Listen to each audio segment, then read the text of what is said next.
Brain booster স্কুলের পক্ষ থেকে আন্তরিক শুভেচ্ছা অভিনন্দন। আমি মোহাম্মদ শাহজাহান। আজকে আমাদের আলোচনার বিষয় জাবেদা। জাবেদা পূর্ববর্তী ক্লাসে আমরা আলোচনা করছিলাম ক্রয় সংক্রান্ত বিষয় নিয়ে। আজকে বিক্রয় সংক্রান্ত বিষয় সহ যাবতীয় বিষয় আলোচনা করব। তো আমরা প্রথমে দেখি, আছে পণ্য বিক্রয় 20,000 টাকা।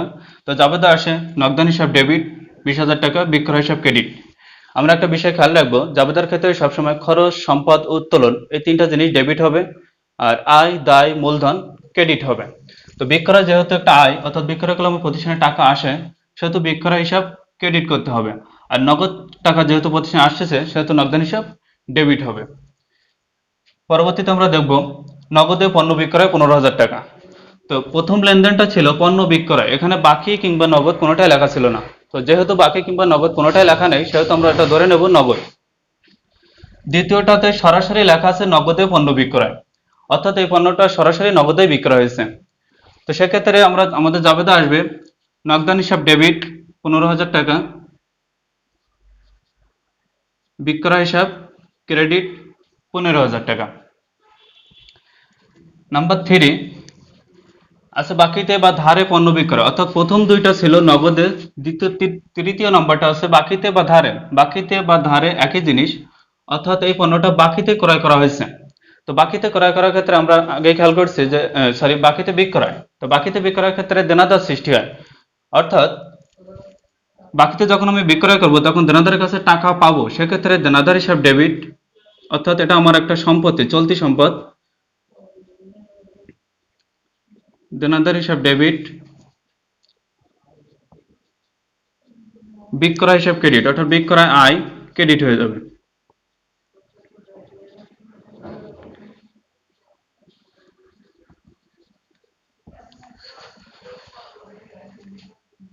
চার নম্বরটা দেখি, রহিমের নিকট বিক্রয়। এটা ছিল 3 নম্বর, ছিল বাকিতে বা ধারে বিক্রয়, অর্থাৎ এখানে বাকিতে বা ধারে কথা সরাসরি উল্লেখ ছিল, এখানে আছে রহিমের নিকট বিক্রয়। তো সেক্ষেত্রে আমরা খেয়াল করব রহিমের নিকট, অর্থাৎ কোনো নাম থাকলে যদি বিক্রয় থাকে, আর সেই ক্রয় বিক্রয়ের ভিতরে, অর্থাৎ সেই লেনদেনের ভিতরে যদি নগদ কথা উল্লেখ না থাকে, সেটা বাকিতে ধরতে হবে। তো সেক্ষেত্রে এখানে রহিম দেনাদারের নাম উল্লেখ আছে সরাসরি, তো দেনাদার হিসাব ডেবিট, দেনাদারের পাশে আমরা রহিমের নামটা উল্লেখ করব, অর্থাৎ দেনাদার রহিম, দেনাদার রহিম হিসাব ডেবিট, টাকা আছে 8,000, বিক্রয় হিসাব ক্রেডিট, অর্থাৎ বিক্রয় আয় ক্রেডিট হয়ে যাবে। পরবর্তীতে আমরা দেখব রহিমের নিকট নগদে বিক্রয়। এখানে একটা জিনিস খেয়াল করব, নগদ কথা উল্লেখ আছে, যেহেতু নগদ কথা উল্লেখ আছে সেহেতু নাম থাকা সত্ত্বেও এখানে লেনদেনটা নগদে হয়ে গেছে। অর্থাৎ নাম থাকলে যদি নগদ কথা উল্লেখ না থাকে, সেই লেনদেনটা আমরা বাকিতে ধরবো, কিন্তু নাম থাকলে, নগদ কথা উল্লেখ থাকলে লেনদেনটা নগদে হবে। সেক্ষেত্রে নগদে জাবেদা, তো নগদে জাবেদা হচ্ছে নগদান হিসাব ডেবিট,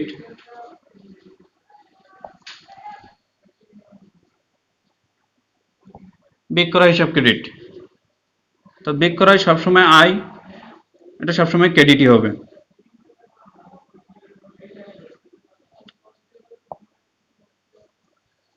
পরবর্তী লেনদেন দেখি, পুরাতন আসবাবপত্র বিক্রয়। এখানে বিক্রয় আছে, তো ক্রয় বিক্রয়ের ক্ষেত্রে একটা জিনিস খেয়াল রাখবো, যদি সম্পত্তি বিক্রয় থাকে, অর্থাৎ যদি কোনো প্রতিষ্ঠানের সম্পত্তি বিক্রয় করি, তো সেক্ষেত্রে সম্পত্তির নাম আসবে। অর্থাৎ এখানে আমি আসবাবপত্র বিক্রয় করতেছি, আসবাবপত্র বিক্রয় করলে আমার প্রতিষ্ঠানে টাকা আসে, প্রতিষ্ঠানে টাকা আসলে নগদান হিসাব ডেবিট,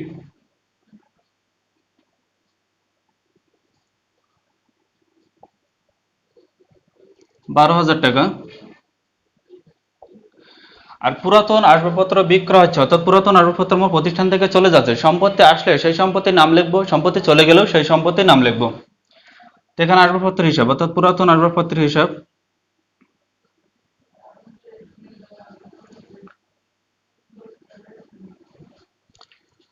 পুরাতন আসবাবপত্রের হিসাব ক্রেডিট, 12,000 টাকা। এর পরবর্তী লেনদেন দেখবো আমরা। পরবর্তী লেনদেন আছে চেকে বিক্রয় বা বিক্রয় করে চেক পাওয়া গেল, একই কথা। চেকে বিক্রয় বা অথবা বিক্রয় করে চেক পাওয়া গেল 15,000 টাকা। অর্থাৎ আমি একটা পণ্য বিক্রয় করছি, ক্রেতা আমাকে বাকিতে না রেখে অথবা নগদে টাকা না দিয়ে সে আমাকে একটা চেক দিছে। তো সেক্ষেত্রে আমাদের জাবেদা আসবে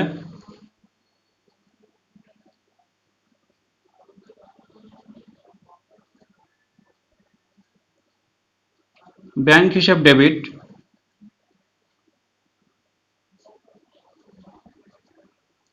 বিক্রয় হিসাব ক্রেডিট।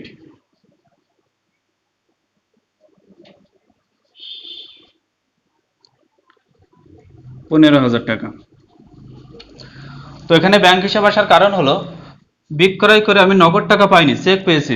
তো চেকে যখন কোনো হিসাব আসবে সেক্ষেত্রে আমরা চেক আসলে ব্যাংকে ডেবিট করব, চেক চলে গেলে ব্যাংকে ক্রেডিট করব। তো ব্যাংক হিসাব ডেবিট, বিক্রয় হিসাব ক্রেডিট।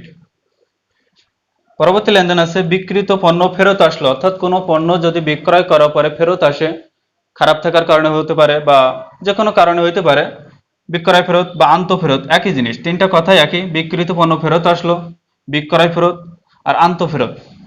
তো আমরা যখন বিক্রয় করছি তখন বিক্রয়কে ক্রেডিট করছিলাম, এখানে যখন বিক্রয় ফেরত হবে উল্টো হয়ে যাবে, অর্থাৎ বিক্রয় ফেরত হিসাব ডেবিট হবে।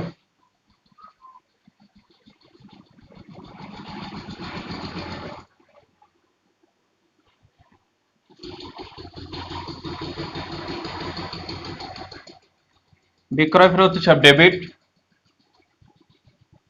5,000 টাকা। আর বাকিতে যখন, অর্থাৎ একটা জিনিস খেয়াল রাখতে হবে যে বাকিতে বিক্রয় করার ফলে পণ্যটা ফেরত আসবে, অর্থাৎ নগদে পণ্য বিক্রয় ক্ষেত্রে কোনো পণ্য ফেরত দেওয়া যায় না।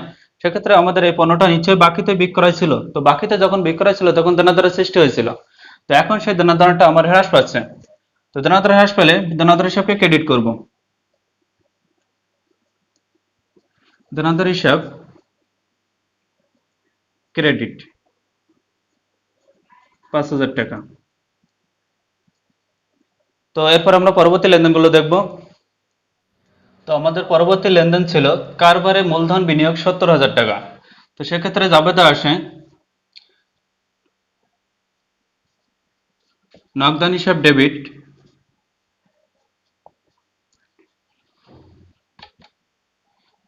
মূলধন হিসাব ক্রেডিট। আমরা আগে জেনেছি আয়, দায়, মূলধন, তিনটা জিনিস ক্রেডিট হয়।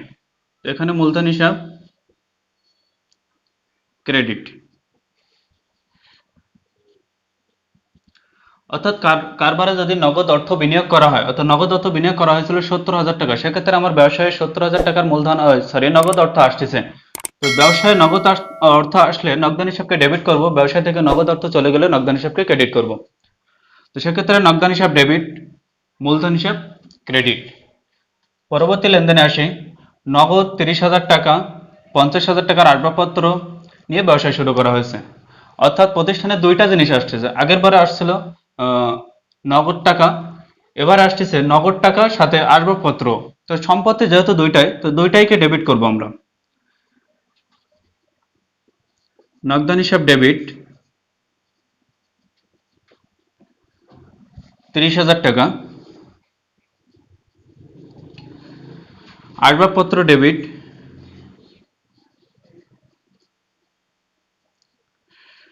আসবাবপত্র হিসাব ডেবিট ছিল 50,000 টাকা। আর এই দুইটা মিলেই আমার প্রতিষ্ঠানের মূলধন, অর্থাৎ মূলধন হিসাবকে ক্রেডিট করতে হবে।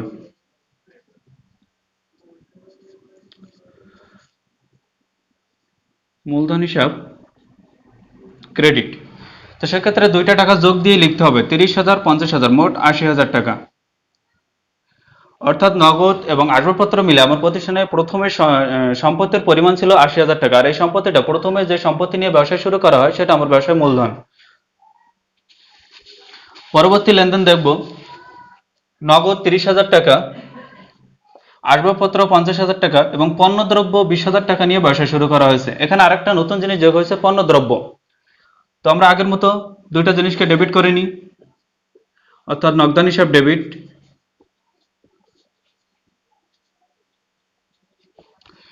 30,000 টাকা,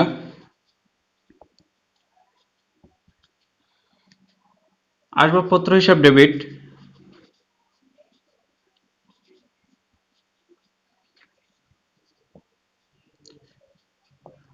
50,000 টাকা। এখানে যে অতিরিক্ত যে জিনিসটা ছিল সেটা হলো পণ্যদ্রব্য, অর্থাৎ 20,000 টাকার পণ্যদ্রব্য নিয়ে ব্যবসা শুরু হয়েছে। তো পণ্যদ্রব্য আসলে অর্থাৎ পণ্যদ্রব্য এবং চেক, এই তো দুইটা জিনিস আমরা খেয়াল রাখবো। পণ্যদ্রব্য আসলে ক্রয় হিসাব লিখবো, চেক আসলে ব্যাংক হিসাব লিখবো। তো এখানে যেহেতু পণ্যদ্রব্য আছে সেহেতু ক্রয় হিসাবকে ডেবিট করব।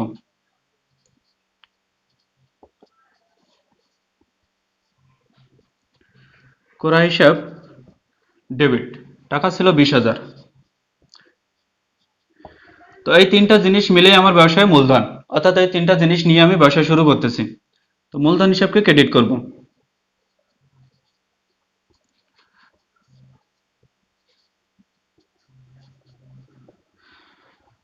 তিনটা যোগফল 50, 30, 80, 20, 1 লক্ষ টাকা।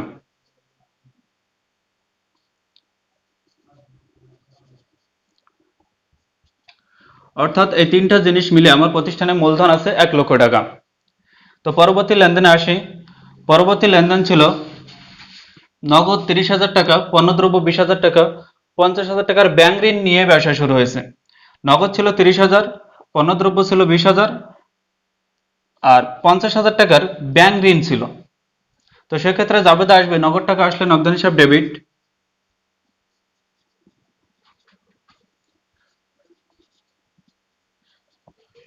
নগদান হিসাব ডেবিট 30,000 টাকা। পণ্যদ্রব্য আছে, তো পণ্যদ্রব্য আমরা আগে জেনেছি ক্রয় হিসাব লিখতে হবে। ক্রয় হিসাব ডেবিট 20,000 টাকা। এখানে অতিরিক্ত একটা জিনিস ছিল ব্যাংক ঋণ, অর্থাৎ আমরা আগেই জেনেছি আয়, দায় এবং মূলধন ক্রেডিট হয়। তো ব্যাংক ঋণ আমার দায়, ব্যাংক থেকে আমি ঋণ নিয়েছি, এটা আমাকে শোধ করতে হবে, সেহেতু এটা আমার একটা দায়। তো দায় সবসময় ক্রেডিট হয়। তো ব্যাংক ঋণ হিসাব ক্রেডিট।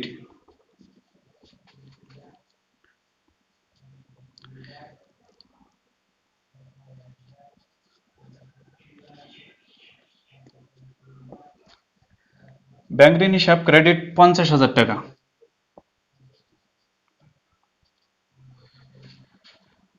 এই তিনটা জিনিস মিলে আমার ব্যবসায় মূলধন, মূলধন হিসাব ক্রেডিট। অর্থাৎ এখানে দুইটা জিনিস ডেবিট হবে আর দুইটা জিনিস ক্রেডিট হবে। তো এক্ষেত্রে মূলধন হিসেবে টাকা লেখার সময় আমরা একটা জিনিস খেয়াল করব, সেটা হলো ব্যাংক ঋণ নেওয়া হয়েছিল 50,000 টাকা। এই ব্যাংক ঋণটা আমার প্রতিষ্ঠানের নগদ অর্থের সাথে যোগ হয়ে গেছে। অর্থাৎ প্রতিষ্ঠানে আমার নগদ টাকা ছিল ডেবিট, সরি, নগদ টাকা ছিল 30,000 টাকা। পরবর্তীতে ব্যাংক ঋণ নেওয়া হয়েছিল 50,000 টাকা, সুতরাং নগদ টাকা আরো 50,000 টাকা বৃদ্ধি পাবে। তো আমরা এখানে লিখছিলাম 30,000, এখানে লিখবো 80,000 টাকা।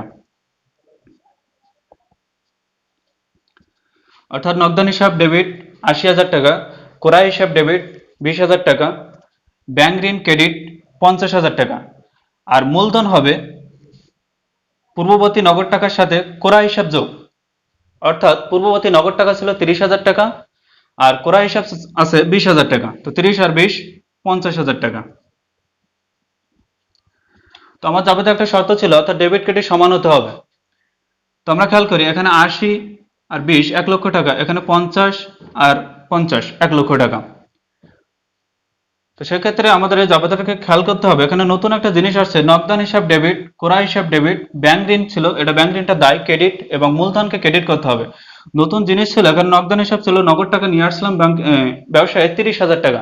সেক্ষেত্রে ব্যবসায়ের ব্যাংক ঋণ ছিল, এই ব্যাংক ঋণটা নগদ টাকার সাথে যোগ করে আমরা 80,000 টাকা লিখছি। তো যখন 80,000 টাকা লিখছি, মূলধন যখন লিখবো, এই মূলধন 80,000-এর সাথে যোগ হবে না, যোগ হবে পূর্ববর্তী নগদ টাকার সাথে। অর্থাৎ পূর্ববর্তী নগদ টাকা ছিল 30,000 টাকা, 30,000 টাকা থেকে সাথে, সরি, 30,000 টাকার সাথে ক্রয় হিসাব যোগ হয়ে যাবে 20,000 টাকা, মোট 50,000 টাকা। এভাবে ডেবিট ক্রেডিট সমান হয়ে যাবে। তো পরবর্তী লেনদেনে আসি। পণ্য বিতরণ বা বিজ্ঞাপনের উদ্দেশ্যে পণ্য বিতরণ করা হলো। তো যেহেতু পণ্য বিতরণ করা হচ্ছে বিজ্ঞাপনের উদ্দেশ্য, বা পণ্য বিতরণ করলে আমরা বুঝবো সেটা বিজ্ঞাপনের উদ্দেশ্যে করা হয়েছে। অর্থাৎ বিজ্ঞাপন একটা খরচ, আমরা আগে জেনেছি খরচ সম্পদ উত্তোলন ডেবিট হয়। তো বিজ্ঞাপন হিসাব ডেবিট,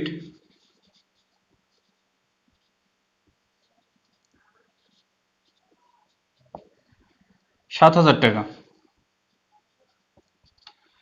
এক্ষেত্রে একটা জিনিস দেখতে হবে, পণ্য বিতরণ করা হয়েছে, অর্থাৎ পণ্যের নামে কোনো হিসাব আসলে আমরা সেই হিসাবকে ক্রেডিট, সরি, ক্রয় হিসাব লিখি।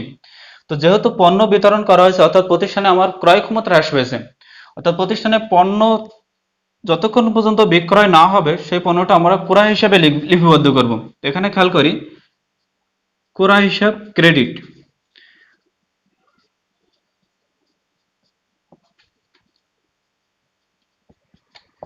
আমরা সাধারণত জানি ক্রয় একটা ব্যয়, সেক্ষেত্রে ডেবিট হওয়ার কথা ছিল, কিন্তু এখানে ক্রেডিট হয়েছে এই কারণে, অর্থাৎ প্রতিষ্ঠানে পণ্য বিতরণ বা বিজ্ঞাপনী উদ্দেশ্যে পণ্য বিতরণ করলে প্রতিষ্ঠানের ক্রয় ক্ষমতা হ্রাস পায়। যদি কোনো খরচ হ্রাস পেয়ে যায় তো সেই খরচকে ক্রেডিট করে দিতে হবে, আর সেই খরচ যদি বৃদ্ধি পেয়ে যায় তো সেই খরচ ডেবিট হয়ে যাবে। তো এক্ষেত্রে ক্রয় হিসাবকে ক্রেডিট করতে হবে। তো আজকে ছিল এই পর্যন্ত, আমরা নেক্সট ক্লাসে পরবর্তী লেনদেনগুলো দেখব। তো ততক্ষণে সবাই ভালো থাকবেন, সুস্থ থাকবেন, ধন্যবাদ।